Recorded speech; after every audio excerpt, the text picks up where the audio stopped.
शब्द शैलेंद्र सिंह। आज हमारे साथ दो खास मेहमान हैं जिन्होंने महोत्सव की शुरुआत की। आपको लगता होगा महोत्सव तो पहले भी होते थे। पहले जो महोत्सव होते थे वो सरकारी महोत्सव होते थे, जिनमें लखनऊ महोत्सव, ताज महोत्सव और बहुत सारे।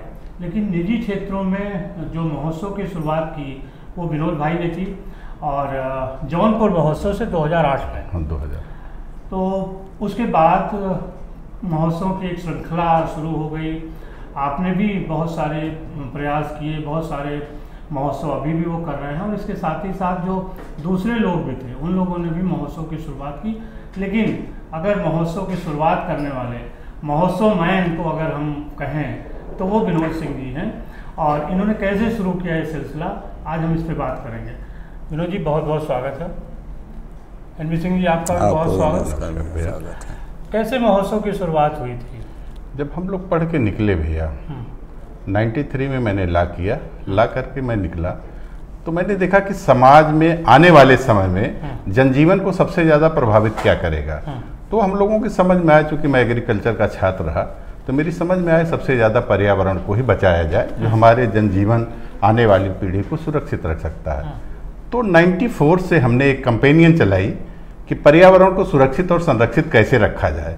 वह हम लोग करीब आप समझिए कि 2000 तक अलग अलग जौनपुर में ही अलग अलग जगहों पर जाते थे, लोगों को पेड़ लगवाने के लिए प्रेरित करते थे। यहाँ तक कि उस समय तो बहुत ज़्यादा नर्सरियाँ और सरियाँ भी नहीं थी। प्रकृति पर्यावरण संरक्षण उसमें गठित हो गया। हाँ, नहीं उस समय नहीं गठित हुआ था भैया, लेकिन उसमें बहुत सारी परेशानियाँ आने लगी। जब हम लोग कार्यक्रम करने जाते थे तो बहुत जगह ये होता था परमिशन चाहिए, ये चाहिए, तो व्यक्तिगत लेने में बहुत परेशानी हुई। तब जाके हम लोगों ने 8 साल काम करने के बाद 2001 में फिर हमने प्रगत पर्यावरण संरक्षण समिति की संरचना की। उसी के माध्यम से फिर हम लोग पर्यावरण के पीछे लग गए। यहाँ तक आप समझिए कि जब हम अपने जिले के अलावा दूसरे जिले में जाते थे तो लोग कहते थे कि पेड़ वाले पागल आ गए हैं। ठीक है ना। लेकिन धीरे धीरे ये हुआ कि हमारे साथ एक टीम जुटी हुई थी। मैं ला का स्टूडेंट रहा और उसके बाद एग्रीकल्चर का स्टूडेंट रहा। ला मैं कर भी लिया था, ला मैं प्रैक्टिस में भी आ गया था। बट समय हम तो दे सकते थे, सारे लोग समय दे सकते थे, लेकिन पैसे का धीरे धीरे इसमें चलन होने लगा कि पैसा हर जगह लगता था, पेड़ बांटने के लिए, जाने के लिए, लोगों को इकट्ठा करने के लिए, खाने के लिए, पीने के लिए। फिर एक दिमाग में हम लोगों ने बैठ के सोचा कि ऐसा क्या किया जाए, प्राइवेट उसमें सरकार को न लेके, शामिल न करके, सरकार को तो शामिल करना होता है बट उनके सारे जितने भी एजेंसियां होती हैं उनको कैसे हम एक साथ लाएं। इसके लिए हम लोगों ने एक महोत्सव की संरचना की। तो सबसे पहले अब महोत्सव हमने जौनपुर महोत्सव के नाम से शुरू किया, और उसमें हमने ये सोचा कि पर्यावरण के साथ लोगों को सांस्कृतिक कार्यक्रम, बच्चों के अंदर छिपी हुई प्रतिभा को कैसे उजागर किया जाए। और उस समय भी छोटे छोटे सामान बहुत सारे बनते थे, बहुत सारे लोग हम लोगों के संपर्क में आते थे कि भैया हम लोगों का सामान नहीं बिक रहा, कहीं दुकान दिलवा दीजिए, कहीं कुछ करा दीजिए। तो हम लोगों की समझ में आया कि एक ऐसा प्लेटफॉर्म बनाया जाए जहाँ जो छोटे छोटे उत्पाद निर्मित कर रहे हैं उनकी बिक्री का एक अच्छा माध्यम उपलब्ध हो।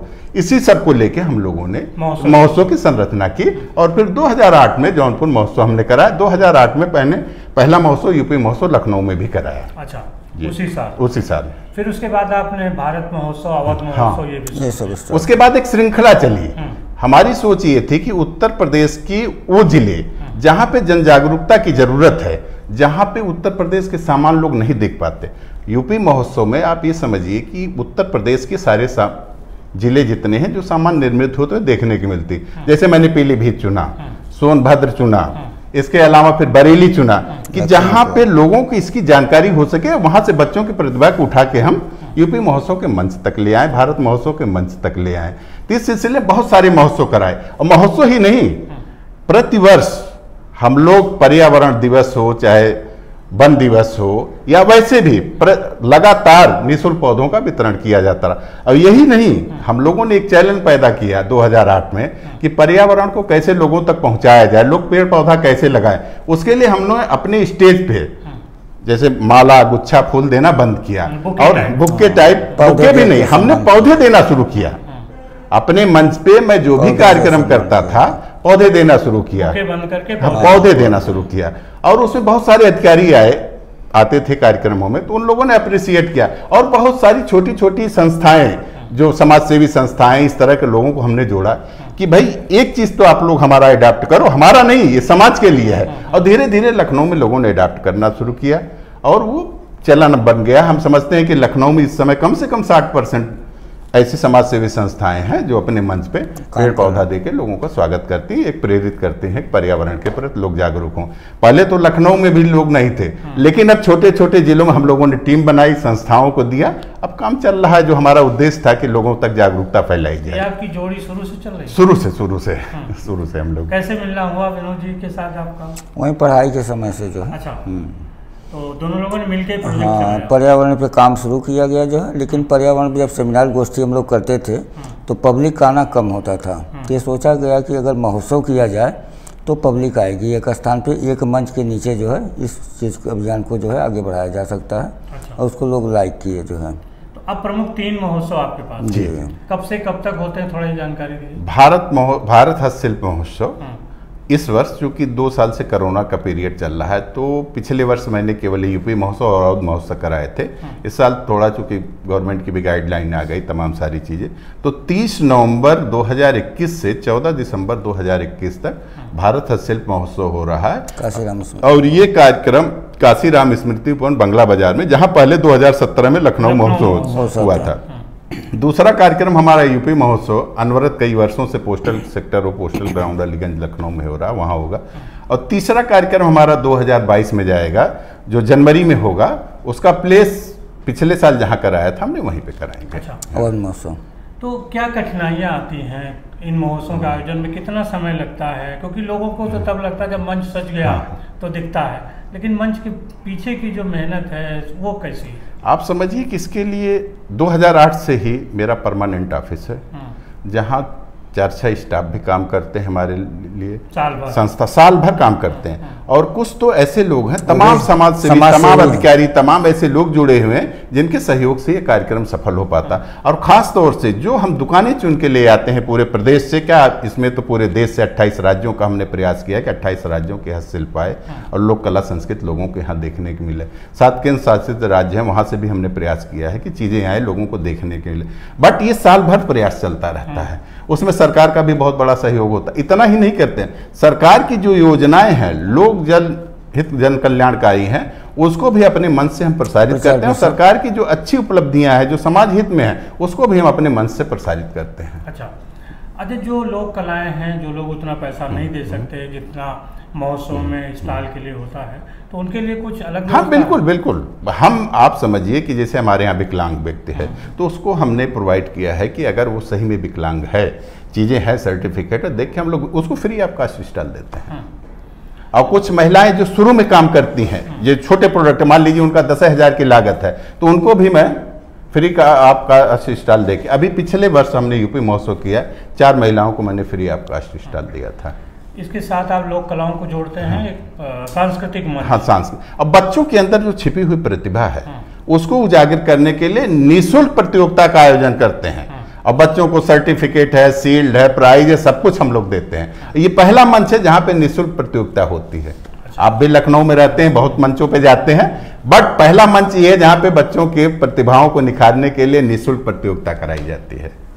तमाम लोग आपके कंपटीशन में हैं, कार्यक्रम करते हैं, वो भी कुछ उनसे चैलेंज फेस करना पड़ता है? चैलेंज फेस इसलिए नहीं करते, हम अपना काम करते हैं, समाज के लिए काम करते हैं। चैलेंज मैंने कभी किसी को फेस ही नहीं किया। और हम समझते हैं कि इस समय जितने भी लोग काम कर रहे हैं, 70% हमारे यहाँ या तो काम किए हैं, या तो कर चुके हैं, या तो हमारे यहाँ से आके निकले हैं, वही लोग मार्केट में काम कर रहे हैं। तो उनसे मेरा कोई चैलेंज नहीं है। हमारी एक शुभकामना होती है कि जो काम कर रहे हैं, जिस उद्देश्य से करें, उस उद्देश्य से करें, लोगों को उसका फायदा मिल सके। आगे इस प्रोजेक्ट को, इस मंच को और कहाँ तक आपको बढ़ाना है? अभी तो फिलहाल ये कोरोना का जो एक माहौल बना था, नहीं तो हमारा उद्देश्य था कि उत्तर प्रदेश ही नहीं, विभिन्न राज्यों में, खास तौर से जो हिंदी भाषी क्षेत्र हमारे, वहाँ पे महोत्सव कराने का, और वहाँ की जो चीज़ें हैं हम अपने यहाँ की ले जाने का, उत्तर प्रदेश को लोगों के यहाँ अलग अलग स्टेटों में हम ले जाएं और वहाँ पे स्थापित करने का प्रयास था। कुछ राजनीतिक भी महत्वाकांक्षाएं हैं चुनाव में? नहीं, राजनीतिक महत्वाकांक्षाएं नहीं है, क्योंकि मैं डिग्री कॉलेज का प्रेसिडेंट रहा, तिलकधारी महाविद्यालय का इंटर कॉलेज का प्रेसिडेंट रहा, उसके बाद हमारा सामाजिक संगठन से ही जुड़ाव है, राजनीतिक कोई ऐसा नहीं, बट एक सोच होती है कि राजनीतिक जो चल रहा है आज का माहौल वो थोड़ा अच्छा हो, लोगों के लिए प्रेरणादायक हो। जो भी हमारे फिलहाल इस समय जो हमारे राजनेता हैं, चाहे योगी जी हों चाहे मोदी जी हों, दोनों लोग दुनिया के लिए प्रेरणादायक हैं, देश प्रदेश के लिए तो है ही हैं। ऐसे ही राजनेता मैं चाहता हूं कि हर स्तर पे हो। राजनीतिक महोत्सव सबसे पहले आयोजित हो रहा है हमारी बातचीत के बाद, इसका क्या खास अट्रैक्शन होगा? इसका सबसे बड़ा अट्रैक्शन जो मैंने अभी आपको बताया कि 28 राज्यों की लोक कला, लोक संस्कृति और स्टाइलें आपको देखने को मिलेंगी। प्रयास मेरा यही है, कहाँ तक सफल होता है तो 30 नवंबर को दिखाई देगा, बट मेरा पूरा प्रयास ये है।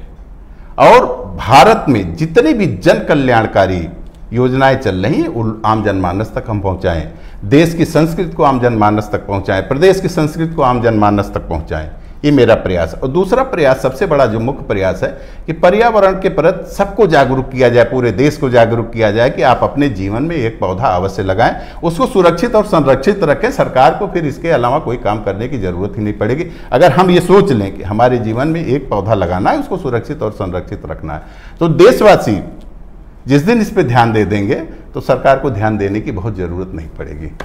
चलते चलते आपको संदेश देना चाहते हैं लोगों को? एक विचार था हमारा, बल्कि मैंने पिछली सरकारों को चिट्ठी भी लिखी थी कि जब बच्चा किसी भी क्लास में एडमिशन लेने जाता है तो उससे कुछ ना, बाकी चीजें जो फॉर्मेलिटी होती है, बट उससे एक उसके गार्जियन को एक जरूर कहा जाए कि इसके नाम पे एक पौधा लगाइए आप, और जब लास्ट में सर्टिफिकेट लेके न आवे तो उसको सुरक्षित और संरक्षित का चेक करा के या फोटो भेज के करा लीजिए, तब भी हमारा सर्टिफाई करा लीजिए। न सरकार का कुछ जाना है न मेरा कुछ जाना है। नहीं, पहले तो स्कूलों में ऐसे ग्राउंड होते थे जहाँ बच्चों को एग्रीकल्चर वगैरह की भी जानकारी देते थे, उस पर क्लास होता था। हाँ, कुछ चलते चलते आप कहना चाहते हैं? यही कहना चाहते हैं कि जो भारत महोत्सव हो रहा है इसमें ज़्यादा से ज़्यादा लोग आएँ जो है और इस कार्यक्रम को देखें, जिसमें कि भारत सरकार और स्टेट गवर्नमेंट का पूरा सहयोग हो रहा है। भारत सरकार की तरफ से, नाबार्ड की तरफ से काफ़ी स्टालें मिल रही हैं, स्टेट गवर्नमेंट से संस्कृत विभाग और सूचना विभाग से काफ़ी कलाकार मिल रहे हैं, केंद्रीय संस्कृत विभाग मध्य क्षेत्र इलाहाबाद से भी काफ़ी कलाकार हमको जो है प्रोवाइड हो रहे हैं। बाकी जो निजी क्षेत्र में जो अच्छे कलाकार हैं उनको भी हम लोग स्टेज प्रदान करेंगे, हमारी समिति ने ले ली है जो है। 30 नवंबर से 14 दिसंबर के बीच ये कार्यक्रम आयोजित हो रहा है भारत महोत्सव का। लखनऊ के लोग तो देखेंगे ही और पूरी भारत और दुनिया के लोग भी अब तो सोशल मीडिया के जरिए देखेंगे। हाँ, पूरा कार्यक्रम ये लाइव जाएगा। हाँ, हमारे सारे चैनलों पे लाइव जाएगा। तो बहुत शुभकामनाएं आपको, और ऐसे ही कार्यक्रमों में हम लोग सम्मिलित होते रहें, इसके लिए हम लोगों का भी प्रयास रहेगा। आगे भी मिलते रहेंगे, जब महोत्सव होगा तब भी हम लोग एक बार बात करेंगे वही मंच पर। आपके माध्यम से बहुत बहुत धन्यवाद।